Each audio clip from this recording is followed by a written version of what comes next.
Today we'll talk about how can you enable biometric ID on your app. We're going to figure out the solution or know how you can do that on your app. So you just follow these ways, then it's going to work with you.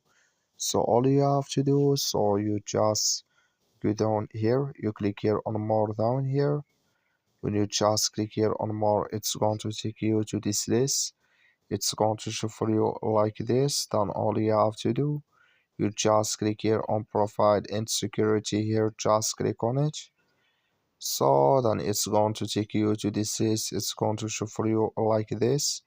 Then all you have to do now, you just go down here, you come here to biometric ID here, just click in this sign and here enter your code. I'm going to add this code here, add, then here it's going to enable with you on your app. That's all you have to do. That's all you have to do. That's all. Thank you for watching. Don't forget to support us by liking and subscribe.